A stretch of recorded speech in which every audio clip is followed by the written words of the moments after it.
मैं कक्षा 12वीं F का छात्र हूँ और आज अंतिम बार टैगोर सदन का प्रतिनिधित्व करते हुए मैं आपके सामने अपना व्याख्यान लेके खड़ा हुआ हूँ, जो मेरे 1.5 साल के CHS के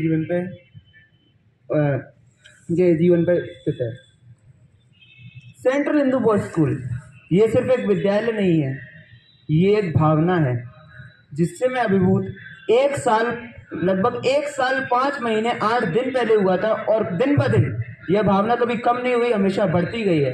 ये भावना हम सभी को जोड़ती है और जैसे कहते हैं कि सभी अच्छी चीज़ों का कभी ना कभी अंत होता है, आज इसका अंत होने जा रहा है। आज हमारा फेयरवेल है और मुझे यकीन नहीं होता कि ये 1.5 साल पलक झपकते ही कैसे निकल गए। अगर किसी को जब काउंसलिंग के मैं जब आया था और मुझसे किसी ने कहा होता कि CHS मेरा और मैं CHS का ऐसा अभिन्न अंग बन जाऊंगा, तो मैंने शायद ही उसकी मानी होती।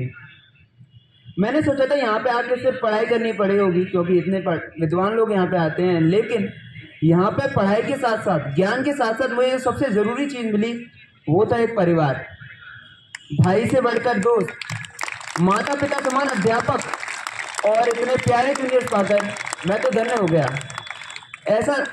ऐसा लगा था कि घर की याद ही नहीं आ रही। मुझे याद है एक बार पापा सीमा मैम से मिलने आए थे और उन्होंने कहा था कि ये तो घर पे फ़ोन ही नहीं करता। मैं मानता हूँ ये बहुत बड़ी गलती है, लेकिन याद ही नहीं आती थी, मुझे घर की याद ही नहीं आती। इसका मतलब ये नहीं कि हमने सिर्फ हंसी खेली में निकाले, हर दिन कुछ नया सीखने को मिला, हर दिन अपने आप को नई तरीके से पहचानने का मौका मिला, हर दिन अपने अवगुण और गुणों को पहचानने का मौका मिला। अंत में मैं बस यही कहना चाहूँगा कि ये जो अब इस समय है इसको पूरी तरह एंजॉय कीजिए, इससे सीखिए, आपस में हंसिए खेलिए और आगे बढ़ते जाइए। जाते हुए धन्यवाद। और मैं अपने प्रियतम अध्यापक प्रशांत सिंह सर की 4 पंक्तियों से स्टार्ट करना चाहूँगा कि कुछ छूटा है, कुछ छूट रहा है, मगर क्या पता नहीं। कुछ छूटा था, कुछ छूट रहा है, मगर क्या पता नहीं। कुछ टूटा था मगर और टूट रहा है, मगर क्या पता नहीं। धन्यवाद और आपकी जीवन यात्रा मंगलमय हो।